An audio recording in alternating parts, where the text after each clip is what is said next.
Hi. രണ്ട് കരങ്ങൾ ഉയർത്തിയെന്ന് പറഞ്ഞേ ഹായ്. പിള്ളേർക്കൊന്നും കൈയില്ലേ?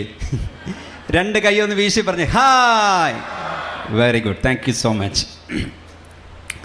ഇത്രയും തിരക്കുകൾക്കിടയിലും നിങ്ങൾ ഇത്രയും പേർ ഈ ഗ്രേറ്റ് ജോയ് എന്നുള്ള പ്രോഗ്രാമിന് വന്നതിൽ ഞങ്ങൾക്ക് ഒരുപാട് സന്തോഷമുണ്ട്.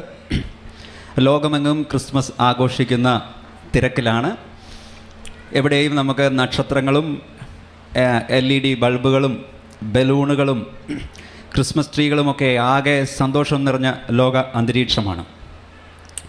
യേശു ജനിച്ച രാത്രിയിൽ ഒരു കൂട്ടം ഇടയന്മാർ ആട്ടിൻകൂട്ടത്തെ കാവൽ കാത്ത് നിന്നിരുന്നു.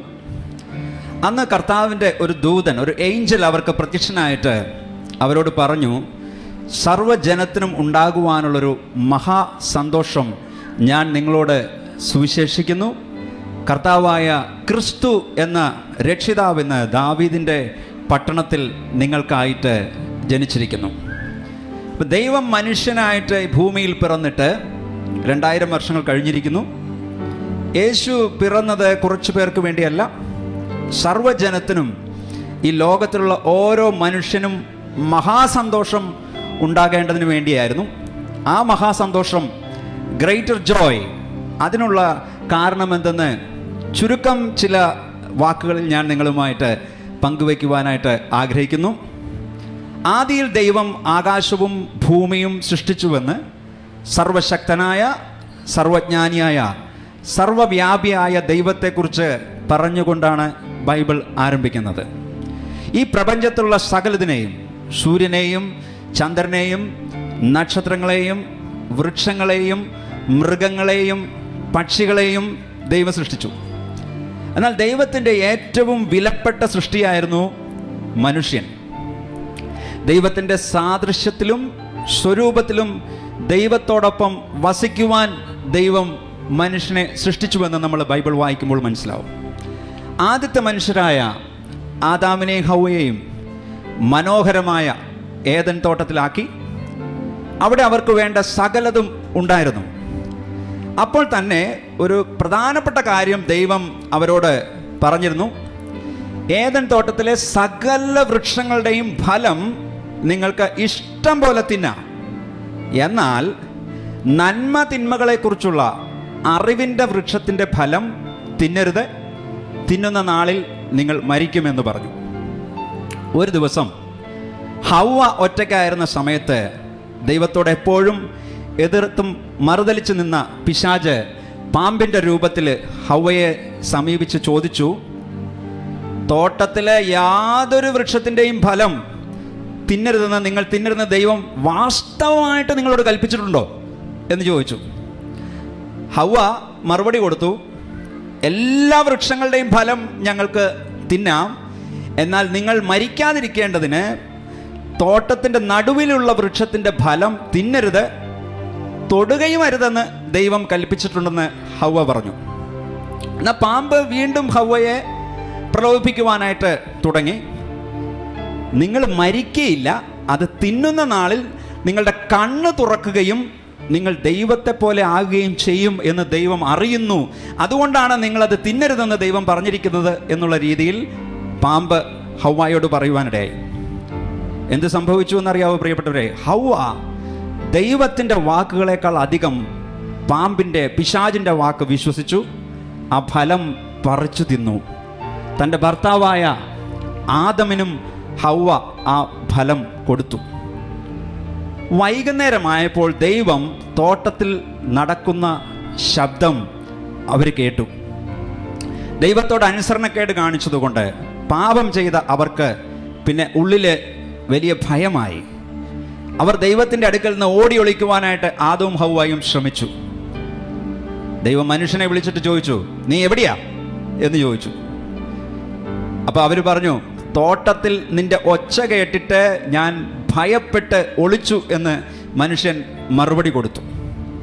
പാപം ചെയ്ത മനുഷ്യന് പിന്നെ ദൈവത്തിൻ്റെ സന്നിധിയിലും ഏദൻ തോട്ടത്തിലും നിൽക്കുവാനായിട്ട് സാധിക്കാതെ വന്നു. ദൈവം പറഞ്ഞിരുന്നു, നന്മ തിന്മകളെക്കുറിച്ചുള്ള വൃക്ഷത്തിൻ്റെ ഫലം തിന്നുന്ന നാളിൽ നീ മരിക്കും. എന്തായിരുന്നു പ്രിയപ്പെട്ടവരെ ആ മരണം എന്നുള്ളതുകൊണ്ട് ഉദ്ദേശിക്കുന്നത്? മനുഷ്യൻ സ്പിരിച്വലി ഡെഡായി, ആത്മീകമായിട്ട് മനുഷ്യൻ മരിക്കുവാനായിട്ട് ഇടയായി.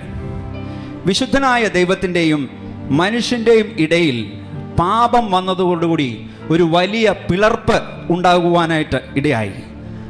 പാപം ദൈവത്തെയും മനുഷ്യനെയും തമ്മിൽ അകറ്റുവാനായിട്ട് ഇടയായി. അവർക്ക് പിന്നെ ഒന്നിച്ച് വസിക്കുവാനായിട്ട് സാധിക്കില്ല. നമുക്ക് വളരെ വിലപ്പെട്ട ഒരു സാധനം നമ്മുടെ കയ്യിൽ നിന്ന് നഷ്ടപ്പെട്ടാൽ നമുക്ക് എത്ര സങ്കടമായിരിക്കും ഉണ്ടാവുക. അതിലും വലിയ ദുഃഖം ദൈവത്തിനുണ്ടായി. കാരണം തൻ്റെ ഏറ്റവും പ്രിയപ്പെട്ട സൃഷ്ടിയായ മനുഷ്യൻ തന്നിൽ നിന്ന് അകന്നു. അപ്പം പാപം ചെയ്ത ആദമിനെയും ഹവ്വയെയും ദൈവം ഏദൻ തോട്ടത്തിൽ നിന്ന് പുറത്താക്കി. ദൈവത്തിൻ്റെ സ്വന്തമായിരുന്ന മനുഷ്യനെ തെറ്റു ചെയ്യിച്ച പിശാചിനോടന്ന് ദൈവം ഒരു കാര്യം പറഞ്ഞിരുന്നു: സ്ത്രീയുടെ സന്തതി നിന്റെ തല തകർക്കും. അതൊരു വലിയ പ്രോമിസായിരുന്നു, അതൊരു വലിയ വാഗ്ദാനമായിരുന്നു. പാപം ചെയ്ത മനുഷ്യനും പിന്നീടുള്ള അവൻ്റെ സന്തതികളും ദൈവത്തിൽ നിന്ന് അകന്നുവെങ്കിലും അവരെല്ലാം രക്ഷിക്കുവാൻ സ്ത്രീയുടെ സന്തതിയായി ഒരു രക്ഷിതാവ് വരുമെന്നുള്ള ഒരു പ്രോമിസ്, ഒരു വാഗ്ദത്തം നൽകപ്പെടുവാനിടയായി. ഈ രക്ഷിതാവിനെ ആർക്കാണ് ആവശ്യം? ഭൂമിയിൽ മനുഷ്യരായി പിറന്നിട്ടുള്ള സകല മനുഷ്യർക്കും രക്ഷിതാവിന് ആവശ്യമുണ്ട്. ബൈബിൾ പറയുന്നു, ഒരു വ്യത്യാസവുമില്ല, എല്ലാവരും പാപം ചെയ്ത് ദൈവ തേജസ് ഇല്ലാത്തവരായിട്ട് തീർന്നിരിക്കുന്നു. അപ്പോൾ നമ്മൾ ചിന്തിക്കുമ്പോൾ നമുക്ക് തോന്നാം, എല്ലാവരും പാപികളാണോ? എത്രയോ പേര് സൽപ്രവർത്തികളും മറ്റു പുണ്യപ്രവർത്തികളും എല്ലാം ചെയ്യുന്നുണ്ട്. എല്ലാവരും പാപികളാണോ ശരിക്ക്? അതിനുത്തരം കിട്ടുവാൻ പാപം എന്നതിന് ബൈബിൾ പറയുന്ന അർത്ഥം നമ്മൾ മനസ്സിലാക്കണം. പാപം എന്ന വാക്കിന്, സിൻ എന്ന പദത്തിന് ഗ്രീക്കിൽ ഉപയോഗിച്ചിരിക്കുന്ന പദം ഹമാർത്തിയ എന്നാണ്. ഹമാർത്തിയ എന്ന് പറഞ്ഞാൽ, പണ്ട് ഒളിമ്പിക് മത്സരം നടക്കുന്ന സമയത്ത്, ഈ അമ്പെയ്ത്ത് മത്സരം നടക്കുന്ന സമയത്ത് ഒരാൾ അമ്പെയ്ത് ആ ബോർഡിലുള്ള ആ ബുൾസൈൽ വന്ന് അമ്പ് കൊണ്ടില്ലെങ്കിൽ, മാറിയാണ് കൊള്ളുന്നതെങ്കിൽ റഫറി വിളിച്ചു പറയുന്ന പദമാണ് ഹമാർത്തിയ. റഫറി ഹമാർത്തിയ എന്ന് വിളിച്ചു പറഞ്ഞാൽ അതിൻ്റെ അർത്ഥം ഉദ്ദേശത്തിൽ നിന്നും ലക്ഷ്യത്തിൽ നിന്നും തെറ്റിപ്പോയിരിക്കുന്നു എന്നാണ് ആ പദത്തിൻ്റെ അർത്ഥം. അപ്പോൾ പാപത്തിൻ്റെ മൂലപദം ഇതാണ്, ഗ്രീക്കിൽ ഹമാർത്തിയ, ഉദ്ദേശത്തിൽ നിന്നും ലക്ഷ്യത്തിൽ നിന്നും തെറ്റിപ്പോയിരിക്കുന്നു. നമ്മൾ മനുഷ്യർ പാപികളെന്ന് പറയുമ്പോൾ നമ്മുടെ ഉള്ളിൽ പെട്ടെന്ന് വരുന്ന ചിന്ത, കൊലപാതകം ചെയ്യുന്നവൻ, മോഷണം ചെയ്യുന്നവൻ, വ്യഭിചാരം ചെയ്യുന്നവൻ, ഇങ്ങനെയുള്ള കുറേ ലിസ്റ്റുകളായിരിക്കും നമ്മുടെ ഉള്ളിൽ വരിക. എന്നാൽ ദൈവം പാപം എന്ന് പറയുമ്പോൾ ദൈവത്തിൻ്റെ ഉദ്ദേശത്തിൽ നിന്നും ലക്ഷ്യത്തിൽ നിന്നും ഒരു മനുഷ്യൻ തെറ്റിയിട്ടുണ്ടെങ്കിൽ അവൻ പാപിയാണെന്ന് ബൈബിള് പറയുന്നു. പാപം മുഖാന്തരം ദൈവത്തിൽ നിന്ന് അകന്നുപോയ മനുഷ്യൻ എന്നാൽ പല വഴികളിലൂടെ വിശുദ്ധനായ സർവശക്തനായ ദൈവത്തിൻ്റെ അടുക്കലേക്ക് എത്തുവാനായിട്ട് ശ്രമിക്കുന്നു. സൽപ്രവർത്തികളിലൂടെ വിശുദ്ധനായ ദൈവത്തോട് അടുക്കുവാനായിട്ട് ശ്രമിക്കുന്നു. മതങ്ങളിലൂടെ വിശുദ്ധനായ ദൈവത്തോട് അടുക്കുവാൻ പാപിയായ മനുഷ്യൻ ശ്രമിക്കുന്നു. ഫിലോസഫിയിലൂടെ വിശുദ്ധനായ ദൈവത്തോട് അടുക്കുവാൻ പാപിയായ മനുഷ്യൻ ശ്രമിക്കുന്നു. മൊറാലിറ്റിയിലൂടെ, വാല്യൂസിലൂടെ വിശുദ്ധനായ ദൈവത്തോട് അടുക്കുവാൻ പാപിയായ മനുഷ്യൻ ശ്രമിക്കുന്നു. എന്നാൽ ഇതൊന്നും മനുഷ്യനെ ദൈവത്തിങ്കിലേക്ക് എത്തിക്കില്ല. എല്ലാ മനുഷ്യൻ്റെയും ഉള്ളിൽ പാസ്കൽ എന്ന് പറയുന്ന ഒരു വ്യക്തി ഇങ്ങനെ പറഞ്ഞിരിക്കുന്നു: there is a God's shaped vacuum in the heart of each man which cannot be satisfied by any created thing but only by God himself through Jesus Christ. ദൈവത്തിൻ്റെ സൃഷ്ടിയായ മനുഷ്യൻ്റെ ഹൃദയത്തിൽ ദൈവാകൃതിയുള്ള ഒരു ശൂന്യതയുണ്ട്. ഈ ശൂന്യതയെ നികത്തുവാൻ ലോകത്തിലെ ഒന്നിനും സാധ്യമല്ല. എന്നാൽ സർവശക്തനായ ദൈവത്തിന് മാത്രമേ ഒരു മനുഷ്യൻ്റെ ഹൃദയത്തിലുള്ള ശൂന്യത നികത്തുവാനായിട്ട് സാധിക്കുകയുള്ളൂ. പക്ഷെ പാപം ഇതിനെല്ലാം എപ്പോഴും തടസ്സമായിട്ട് നിൽക്കുന്നു. പാപത്തെ ദൈവം വെറുക്കുന്നു. പാപത്തിൻ്റെ ശമ്പളം മരണമെന്ന് മനുഷ്യർക്ക് മനസ്സിലാകുവാനായിട്ട് ദൈവം കൽപ്പിച്ചു. അതുകൊണ്ട് മനുഷ്യൻ ദൈവത്തിൻ്റെ സന്നിധിയിൽ വരുമ്പോൾ ഒരു മൃഗത്തെ യാഗം കഴിക്കണം. ആ മൃഗത്തെ മനുഷ്യൻ ദൈവത്തിൻ്റെ സന്നിധിയിൽ വരുമ്പോൾ സാക്രിഫൈസ് ചെയ്യുമ്പോൾ, അതിൻ്റെ രക്തം ഒഴുകുമ്പോൾ പാപത്തെ ദൈവം എത്ര വെറുക്കുന്നു എന്ന് മനുഷ്യൻ മനസ്സിലാക്കണമെന്ന് ദൈവം ആഗ്രഹിച്ചു. എന്നാൽ ഇതൊന്നും ആയിരുന്നില്ല മനുഷ്യൻ്റെ പാപത്തിനുള്ള യഥാർത്ഥ പരിഹാരം. സമയമായപ്പോൾ ദൈവം മനുഷ്യനായിട്ട് ഈ ഭൂമിയിൽ പിറക്കുവാനായിട്ട് ഇടയായി. ഈ സ്റ്റേജിലൂടെ ഇഴഞ്ഞു പോകുന്ന ഒരു ഉറുമ്പ്, ഈ ഉറുമ്പിനോട് നമുക്ക്, മനുഷ്യരായ നമുക്ക് കമ്മ്യൂണിക്കേറ്റ് ചെയ്യണമെങ്കിൽ, നമ്മൾ ഈ ഉറുമ്പിനോട് സംസാരിക്കണമെങ്കിൽ നമ്മൾ എന്തായി മാറേണ്ടി വരും? നമ്മൾ ഒന്നുകിൽ നമ്മൾ ഉറുമ്പാകണം, അല്ലെങ്കിൽ ഉറുമ്പ് മനുഷ്യനാകണം. ദൈവം മനുഷ്യനോട് ഇടപെടുവാനായിട്ട്, മനുഷ്യനായിട്ട് ഈ ഭൂമിയിലേക്ക് പിറക്കുവാനായിട്ട് ഇടയായി. പലസ്തീനിലുള്ള ഒരു ചെറിയ ഗ്രാമമായ നസ്രത്തിൽ മറിയ എന്നൊരു പെൺകുട്ടി ഉണ്ടായിരുന്നു. യോസഫ് എന്ന പുരുഷനുമായിട്ട് അവളുടെ വിവാഹ നിശ്ചയം നടന്നു കഴിഞ്ഞായിരുന്നു. ഒരു ദിവസം ദൈവത്തിൻ്റെ ഒരു ഏഞ്ചൽ, ഒരു മാലാഖ കന്യകയായ മറിയയ്ക്ക് പ്രത്യക്ഷനായി. മറിയോട് ദൂതൻ പറഞ്ഞു, കൃപ ലഭിച്ചവളെ, നിനക്ക് വന്ദനം, കർത്താവ് നിന്നോട് കൂടെയുണ്ട്, നിനക്ക് ദൈവത്തിൻ്റെ കൃപ ലഭിച്ചു, നീ ഗർഭം ധരിച്ച് ഒരു മകനെ പ്രസവിക്കും, അവന് യേശു എന്ന് പേർ വിളിക്കണം. അപ്പൊ ദൂതൻ എന്ത് പറഞ്ഞുവോ അതുപോലെ തന്നെ മറിയയ്ക്ക് സംഭവിച്ചു. നിങ്ങളൊന്ന് മനസ്സിലാക്കണം, ജോസഫുമായിട്ട് മറിയയുടെ വിവാഹ നിശ്ചയത്തിന് ശേഷം മറിയയും ജോസഫും ഒരുമിച്ച് ജീവിതം ആരംഭിക്കുന്നതിന് മുമ്പ് മറിയ ഗർഭിണിയായി. അപ്പൊ യോസഫ് നീതിമാനായിരുന്നത് കൊണ്ട് മറിയ ഗർഭിണിയാണെന്ന് അറിഞ്ഞപ്പോൾ ആ വിവരം പുറത്തറിഞ്ഞ് ലോകാപവാദം വരുത്താതിരിക്കാൻ വേണ്ടി ഗൂഢമായിട്ട് ഈ മറിയെ ഉപേക്ഷിക്കുവാനായിട്ട് യോസഫ് തീരുമാനിച്ചു. ഇങ്ങനെ ഉപേക്ഷിക്കാൻ തീരുമാനിച്ചിരിക്കുന്ന സമയത്ത് ഒരു ദിവസം സ്വപ്നത്തിൽ കർത്താവിൻ്റെ ഒരു ഏഞ്ചൽ ജോസഫിനോട് സംസാരിച്ചു. നിന്റെ ഭാര്യയായ മറിയയെ ചേർത്തുകൊള്ളുവാൻ നീ ശങ്കിക്കേണ്ട, അവളിൽ ഉൽപ്പാദിതമായത് പരിശുദ്ധാത്മാവിനാൽ ആകുന്നു. അവളൊരു മകനെ പ്രസവിക്കും, അവൻ തൻ്റെ ജനത്തെ അവരുടെ പാപങ്ങളിൽ നിന്ന് രക്ഷിപ്പാനിരിക്കൊണ്ട് നീ അവന് യേശു എന്ന് പേരിടണം. ഏഞ്ചൽ കൽപ്പിച്ചതുപോലെ തന്നെ യോസഫ് മറിയയെ സ്വീകരിച്ചു. ആ കാലത്ത് സകലരും ജനസംഖ്യ എടുക്കേണ്ടതിനായി പേർവഴി ചാർത്തേണമെന്ന് റോമൻ ചക്രവർത്തിയായ കൈസറുടെ ആജ്ഞയുണ്ടായി. അങ്ങനെ യോസഫും ഗർഭിണിയായ മറിയയും പേര് രജിസ്റ്റർ ചെയ്യുവാനായിട്ട് നസ്രത്ത് വിട്ട് യഹൂദിയയിലേക്ക് പോയി. ആ യാത്രയിൽ ബെത്ലഹേമിലെത്തിയപ്പോൾ മറിയയ്ക്ക് പ്രസവവേദന വന്നു. അവൾ യേശു എന്ന പൈതലിനെ പ്രസവിച്ചു. ശീലകൾ ചുറ്റി വഴിയമ്പലങ്ങളിലെങ്ങും സ്ഥലം കിട്ടാഞ്ഞതുകൊണ്ട് ഒരു പശുത്തൊട്ടിയിൽ യേശുവിനെ കിടത്തി. നമുക്കതിൻ്റെ ഒരു വീഡിയോ ഇപ്പോൾ കാണാം.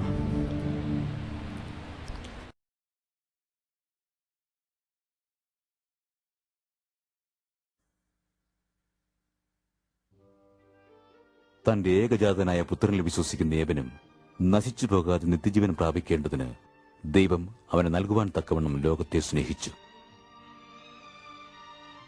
ദൈവം തന്റെ പുത്രനെ ലോകത്തിലേക്ക് അയച്ചത് ലോകത്തെ വിധിപ്പാനല്ല, ലോകം അവനാൽ രക്ഷിക്കപ്പെടുവാനത്രേ.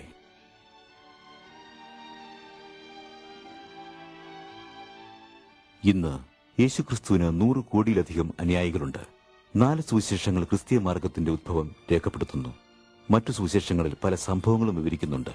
ഒരേ സംഭവം വ്യത്യസ്ത രീതിയിലാണ് ഇവയിൽ വിവരിച്ചിരിക്കുന്നത്. യേശുവിന്റെ ഈ ജീവിതകഥയ്ക്ക് ആധാരമായിരിക്കുന്നത് ലൂക്കോസിന്റെ സുവിശേഷം മാത്രമാണ്.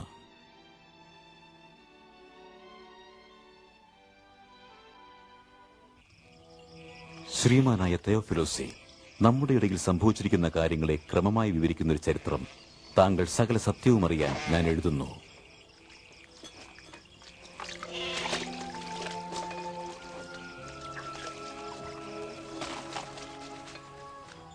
അഗുസ്തോസ് കൈസർ റോമ ചക്രവർത്തിയും മഹാനായ ഹെറോദാവ് യഹൂദ രാജാവുമായിരുന്ന കാലത്ത് ദൈവം ഗബ്രിയേൽ ദൂതനെ നസറത്ത് എന്ന പട്ടണത്തിൽ ഒരു കന്യകയുടെ അടുക്കൽ അയച്ചു.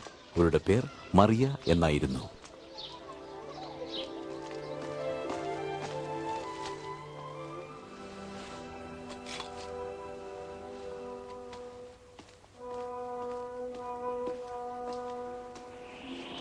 മറിയേ, ഭയപ്പെടേണ്ട, നിനക്ക് ദൈവത്തിന്റെ കൃപ ലഭിച്ചിരിക്കുന്നു. നീ ഗർഭം ധരിച്ച് ഒരു മകനെ പ്രസവിക്കും, അവന് യേശു എന്ന് പേർ വിളിക്കണം. ഇതെങ്ങനെ സംഭവിക്കും? ഞാനൊരു കന്യകയാണ്. പരിശുദ്ധാത്മാവ് നിന്റെ മേൽ വരും. ആകയാൽ ഉദ്ഭവിക്കുന്ന വിശുദ്ധ പ്രജ ദൈവത്തിന്റെ പുത്രൻ എന്ന് വിളിക്കപ്പെടും. അവന്റെ രാജ്യത്തിന് അവസാനമുണ്ടാകുകയില്ല. യഹൂദ്യ പട്ടണത്തിൽ താമസിക്കുന്ന തന്റെ ചാർച്ചക്കാരിയായ എലിസബത്തിന്റെ അടുക്കലേക്ക് മറിയ പോയി. എലിസബത്ത് അത്ഭുതകരമായ ഗർഭവതിയായിരുന്നു. എലിസബത്ത്, മറിയ, എന്റെ ചാർച്ചക്കാരി, സ്ത്രീകളിൽ നീ അനുഗ്രഹിക്കപ്പെട്ടവൾ, നിന്റെ ഗർഭഫലവും അനുഗ്രഹിക്കപ്പെട്ടത്. നിന്റെ വന്ദനസ്വരം എന്റെ ചെവിയിൽ കേട്ടപ്പോൾ പിള്ള എന്റെ ഗർഭത്തിൽ ആനന്ദം കൊണ്ട് തുള്ളി. എന്റെ ഉള്ളം കർത്താവിനെ മഹത്വപ്പെടുത്തുന്നു. എന്റെ ആത്മാവ് എന്റെ രക്ഷിതാവായ ദൈവത്തിൽ ഉല്ലസിക്കുന്നു. ഇന്നു മുതൽ എല്ലാ തലമുറകളും എന്നെ ഭാഗ്യവതി എന്ന് വാഴ്ത്തും.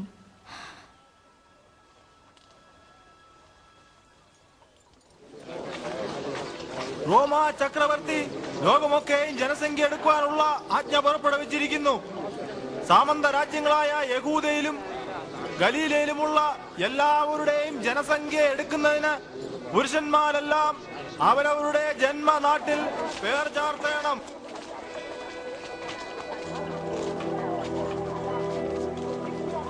ഇവർ ക്ഷീണിതയാണ്.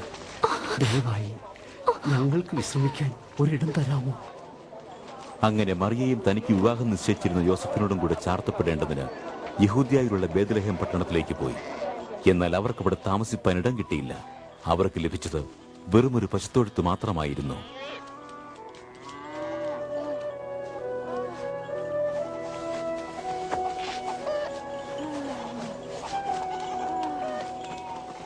അന്ന് ആ പ്രദേശത്ത് ഇടയന്മാർ രാത്രിയിൽ ആട്ടിൻകൂട്ടത്തെ കാവൽ ചെയ്തുകൊണ്ട് വെളിയിൽ പാർത്തിരുന്നു. അപ്പോൾ കർത്താവിന്റെ ദൂതൻ അവർക്ക് പ്രത്യക്ഷപ്പെട്ടു. ദൈവ തേജസ് അവർക്ക് ചുറ്റും മിന്നി.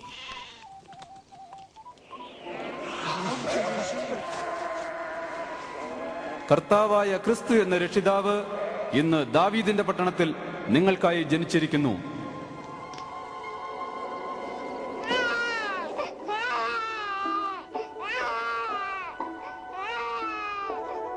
ആട്ടിടയന്മാർ ബന്ധപ്പെട്ട് എന്ന് മറിയയും യോസഫിനെയും പശുത്തൊട്ടിയിൽ കിടക്കുന്ന ശിശുവിനെയും കണ്ടു. അതിനുശേഷം അവർ ലോകരക്ഷകനായ ക്രിസ്തുവിന്റെ ജനനത്തെക്കുറിച്ചുള്ള സുവാർത്ത ആദ്യമായി ലോകത്തെ അറിയിച്ചു.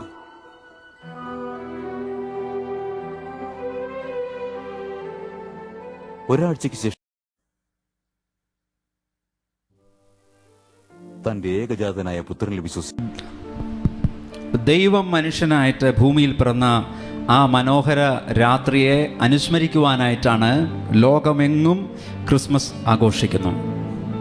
എന്നാൽ ക്രിസ്മസിൻ്റെ യഥാർത്ഥ പ്രസക്തി എന്താണ്? യേശു എന്തിനാണ് ഈ ഭൂമിയിൽ പിറന്നതെന്ന് മനസ്സിലാക്കുന്നതാണ് ക്രിസ്മസിൻ്റെ പ്രസക്തി. ഞാൻ അല്പസമയത്തിന് മുമ്പ് പാപത്തിൻ്റെ ശിക്ഷ മരണമെന്ന് മനുഷ്യർ മനസ്സിലാക്കുവാൻ ദൈവം മൃഗത്തെ യാഗം ചെയ്യാൻ കൽപ്പിച്ചു എന്ന് പറഞ്ഞായിരുന്നു.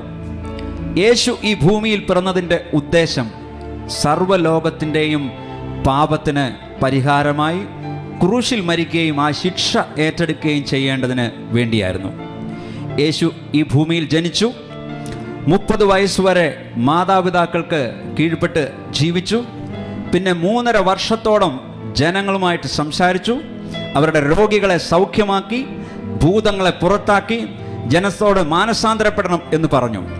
എന്നാൽ യേശുവിനോട് അസൂയമൂത്ത ആളുകൾ യേശുവിനെ പിടിച്ച് അവനെ കൊല്ലുവാൻ പദ്ധതിയിട്ടു. ഒരു തെറ്റും യേശു ചെയ്തിട്ടില്ല. യേശുവിനെ വിസ്തരിച്ച ന്യായാധിപൻ പറഞ്ഞു, ഞാൻ ഒരു കുറ്റവും ഈ മനുഷ്യനിൽ കാണുന്നില്ല. പ്രിയപ്പെട്ടവരെ, ലോക ചരിത്രത്തിൽ ഒരു കോടതിയും ഈ മനുഷ്യനിൽ ഞാൻ കുറ്റമൊന്നും കാണുന്നില്ല എന്ന് പറഞ്ഞിട്ട് എങ്കിലും അവനെ കൊന്നേക്കൂ എന്ന് പറഞ്ഞിട്ടുള്ള ഒരു വിധി ഹിസ്റ്ററിയിൽ ഒരു കോടതിയിലും ഉണ്ടായിട്ടില്ല. ഈ മനുഷ്യനിൽ കുറ്റമൊന്നുമില്ല, എന്തെങ്കിലും കുറ്റം ആരോപിച്ചായിരിക്കും ശിക്ഷിക്കുന്നത്. എന്നാൽ ഈ മനുഷ്യനിൽ കുറ്റമൊന്നും കാണുന്നില്ല എന്ന് പറഞ്ഞിട്ട് വീണ്ടും ക്രൂശിക്കുവാനായിട്ട് വിധിച്ച ഒരു വിധി യേശു ക്രിസ്തുവിൻ്റെ അല്ലാതെ ലോകചരിത്രത്തിൽ മറ്റാരുടെയും ഉണ്ടായിട്ടില്ല. ഒരു തെറ്റും ചെയ്യാത്ത യേശുവിനെ സകല ലോകത്തിൻ്റെയും പാപത്തിന് പരിഹാരമായ യാഗമാവുവാൻ ഇനി ഒരു യാഗത്തിൻ്റെ ആവശ്യമില്ലാത്ത വിധം ക്രൂശിലേറ്റപ്പെടുവാനായിട്ട് ദൈവം അനുവദിച്ചു. ബൈബിൾ ഇങ്ങനെ പറയുന്നു, തൻ്റെ ഏകജാതനായ പുത്രനിൽ വിശ്വസിക്കുന്ന ഏവനും നശിച്ചു പോകാതെ നിത്യജീവൻ പ്രാപിക്കേണ്ടതിന് ദൈവം അവന് നൽകുവാൻ തക്കവണ്ണം ഈ ലോകത്തെ സ്നേഹിച്ചു. ദൈവത്തിനും മനുഷ്യനും ഇടയ്ക്കുണ്ടായിരുന്ന ആ വലിയ പിളർപ്പ് യേശു ക്രിസ്തുവിലൂടെ ക്രൂശിലൂടെ നിവർത്തിക്കപ്പെടുവാനായിട്ട് ഇടയായി. യേശു എൻ്റെ പാപത്തിന് പകരമായി ക്രൂശിൽ മരിച്ചു എന്ന് വിശ്വസിക്കുന്ന ഏത് വ്യക്തിക്കും യേശുവിലൂടെയുള്ള പാപക്ഷമയും മരണത്തിന് ശേഷം ദൈവത്തോടു കൂടിയുള്ള നിത്യജീവനും ലഭ്യമാണെന്ന് ബൈബിൾ പഠിപ്പിക്കുന്നു. ഇതാണ് സകല ജനത്തിനും ഉണ്ടാകാനുള്ള മഹാസന്തോഷം, അല്ലെങ്കിൽ ഗ്രേറ്റർ ജോയ് എന്ന് ദൂതന്മാർ പറഞ്ഞത്. ദൈവത്തിൽ നിന്ന് അകന്നുപോയ മനുഷ്യന് യേശുവിലൂടെ വീണ്ടും വിശ്വാസത്തിലൂടെ, കാരണം പാമ്പ് പിശാച് പറഞ്ഞത് വിശ്വസിച്ചപ്പോൾ, ആദാമും ഹവ്വായും പാപം ചെയ്തപ്പോൾ ദൈവത്തെ അവിശ്വസിച്ചതുകൊണ്ട് അതിൻ്റെ പരിഹാരം ദൈവത്തെ വീണ്ടും വിശ്വസിക്കുക എന്നുള്ളതാണ്. അതുകൊണ്ട് അവനെ കൈക്കൊണ്ട്, യേശുവിനെ കൈക്കൊണ്ട്, യേശുവിൻ്റെ നാമത്തിൽ വിശ്വസിക്കുന്ന ഏവർക്കും ദൈവമക്കളാകുവാനുള്ള അധികാരം അവൻ നൽകിയിരിക്കുന്നു. ക്രിസ്തുമസ് എന്നത് കേവലം യേശു ജനിച്ചതിൻ്റെ വർഷാവർഷമുള്ള ഒരു ഓർമ്മ പുതുക്കലല്ല പ്രിയപ്പെട്ടവരെ, മറിച്ച് ഓരോ വ്യക്തിയുടെയും ഹൃദയത്തിൽ ഈ യേശു വരുവാനായിട്ട് ആഗ്രഹിക്കുന്നു എന്നുള്ള ഓർമ്മപ്പെടുത്തലാണ് ക്രിസ്തുമസ്. അതൊരു പങ്കുവെക്കലാണ്. ഈ യേശുവുമായിട്ട് എനിക്കൊരു ബന്ധം വേണം, എനിക്ക് ഈ ദൈവത്തിൻ്റെ മകനാകണം, എനിക്ക് ഈ ദൈവത്തിൻ്റെ മകളാകണം, എൻ്റെ പാപമെല്ലാം ക്ഷമിച്ച് എനിക്ക് ഈ ദൈവത്തോടൊപ്പം നിത്യജീവൻ വേണമെന്ന് ആഗ്രഹിക്കുന്നവർക്ക് വേണ്ടി ഞാനൊരു ചെറിയ പ്രാർത്ഥന പറഞ്ഞു തരാം. നിങ്ങളിരിക്കുന്ന സ്ഥാനത്ത് തന്നെ ഇരുന്നാൽ മതി. നിങ്ങളുടെ ഹൃദയത്തിൽ വിശ്വസിച്ചുകൊണ്ട് ഞാൻ പറഞ്ഞു തരുന്ന, നിർത്തി പറഞ്ഞു തരുന്ന പ്രാർത്ഥനാ വാചകം നിങ്ങളുടെ ഹൃദയത്തിൽ നിങ്ങൾ ചൊല്ലിയാൽ മതി. നിങ്ങൾ പുറത്ത് ശബ്ദം പോലും നിങ്ങൾ കേൾപ്പിക്കേണ്ട. നിങ്ങൾക്കതിന് താല്പര്യമുണ്ടെങ്കിൽ ചില സെക്കൻഡുകളിലേക്ക് നിങ്ങളുടെ കണ്ണുകളൊന്ന് അടയ്ക്കുക. ഞാൻ ആ പ്രാർത്ഥന നിർത്തി പറഞ്ഞു തരുമ്പോൾ നിങ്ങൾക്ക് നിങ്ങളുടെ ഹൃദയത്തിൽ അത് ഏറ്റുചൊല്ലാവുന്നതാണ്. കർത്താവായ യേശുവേ, എനിക്കങ്ങയെ ആവശ്യമാണ്. ഞാനൊരു പാപിയാണെന്ന് ഞാൻ സമ്മതിക്കുന്നു. എൻ്റെ പാപത്തിന് പകരമായി അങ്ങ് ക്രൂശിൽ മരിച്ചു, അടക്കപ്പെട്ടു, ഉയർത്തെഴുന്നേറ്റുവെന്ന് ഞാൻ വിശ്വസിക്കുന്നു. അങ്ങയുടെ പൈതലാക്കി എന്നെ മാറ്റണമേ. എനിക്ക് സമാധാനവും സന്തോഷവും പ്രത്യാശയും അങ്ങ് നൽകണമേ. ആമേൻ. ഹൃദയത്തിൽ നിങ്ങൾ അങ്ങനെ പ്രാർത്ഥിച്ചിട്ടുള്ളവർ നിങ്ങളുടെ കരമുയർത്തിയാൽ ഞാൻ നിങ്ങളെ അനുഗ്രഹിച്ച് പ്രാർത്ഥിക്കുവാനായിട്ട് ആഗ്രഹിക്കുന്നു. ഹൃദയത്തിൽ നിങ്ങൾ പ്രാർത്ഥിച്ചവർ നിങ്ങളുടെ കരമുയർത്തിയാൽ ഞാൻ നിങ്ങളെ അനുഗ്രഹിച്ച് പ്രാർത്ഥിക്കുവാനായിട്ടായിരിക്കും. ഞങ്ങളുടെ സ്വർഗീയ പിതാവേ, സമയത്തിനായിട്ട് ഞങ്ങൾ അങ്ങേക്ക് സ്തോത്രം ചെയ്യുന്നു. യേശുവിലൂടെയുള്ള സമാധാനവും സന്തോഷവും വേണമെന്ന ആഗ്രഹത്തോടെ, വിശ്വാസത്തോടെ ഒരു ചെറിയ പ്രാർത്ഥന ഏറ്റുചൊല്ലിയ അങ്ങയുടെ മക്കളെ തൃക്കരങ്ങളിലേക്ക് ഏൽപ്പിക്കുന്നു. അവരെ കർത്താവ് അനുഗ്രഹിക്കണമേ. അവരെ വ്യക്തിപരമായിട്ട് കർത്താവ് അനുഗ്രഹിക്കണം. അവരെ കുടുംബമായിട്ട് കർത്താവ് അനുഗ്രഹിക്കണം. അവരുടെ തലമുറകളെ കർത്താവ് അനുഗ്രഹിക്കണം. അവരുടെ ഹൃദയത്തിലുള്ള പ്രയാസങ്ങളെ കർത്താവ് എടുത്ത് മാറ്റണം. ഏതു വിഷയത്തിനാൽ അവർ ഭാരപ്പെടുന്നുവോ അതിൽ യേശുവിൻ്റെ ഒരു അത്ഭുതം സംഭവിക്കുവാനായിട്ട് ഇടയാകണം. അവരുടെ തലമുറകൾ അനുഗ്രഹിക്കപ്പെടുവാൻ കർത്താവ് സഹായിക്കണം. യേശുവിൻ്റെ നാമത്തിൽ തന്നെ ആമേൻ. നിങ്ങൾക്കറിയാവുന്ന പാട്ടാണെങ്കിൽ ചേർന്ന് പാടുക.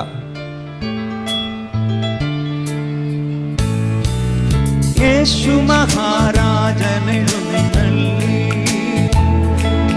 ബേത്ലഹേം പുൽക്കൂട്ടിലെ രാവിൽ മാലാഖമാർ വരവേൽക്കയാ ഹല്ലേലൂയാ പാടി. യേശു മഹാരാജനെഴുന്നള്ളി ബേത്ലഹേം പുൽക്കൂട്ടിലെ രാവിൽ മാലാഖമാർ വരവേൽക്കയാ ഹല്ലേലൂയാ പാടി. ഉന്നതത്തിൽ മഹത്വം, മണ്ണിൽ ശാന്തി, നരരിൽ സംപ്രീതി.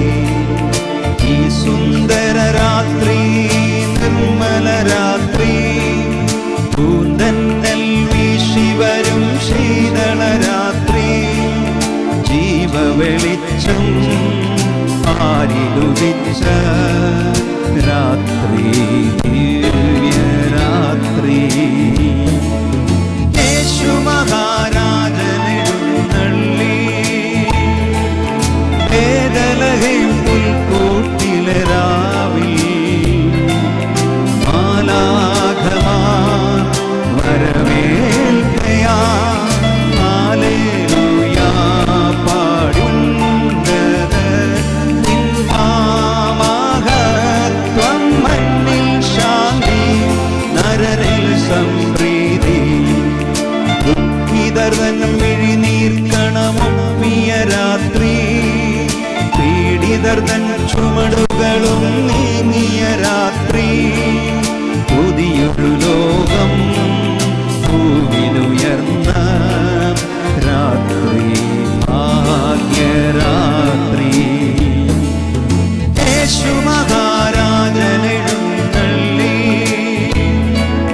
വേദനഹേം പുൽക്കൂട്ടിലെ രാവിൽ. മാലാഖമാർ വരവേൽക്കയാൽ ഹല്ലേലൂയാ പാടുന്നതത്തിൻ മഹത്വം. മണ്ണിൽ ശാന്തി, നരരിൽ സംപ്രീതി. വിസ്മയമാം നക്ഷത്രം മിന്നിയ രാത്രി, വിദ്വാൻമാർ പൈതലിനെ തേടിയ രാത്രി. ആട്ടിടയന്മാർ പാടി നടന്ന രാത്രി, പുണ്യരാത്രി. യേശു മഹാരാജനെഴുന്നള്ളി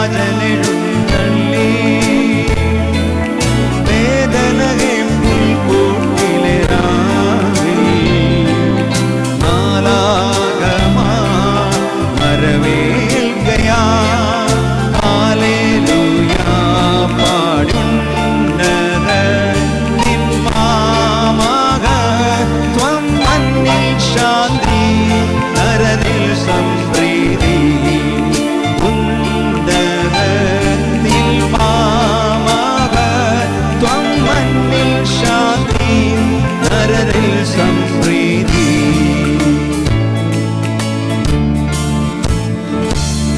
Thank you so much.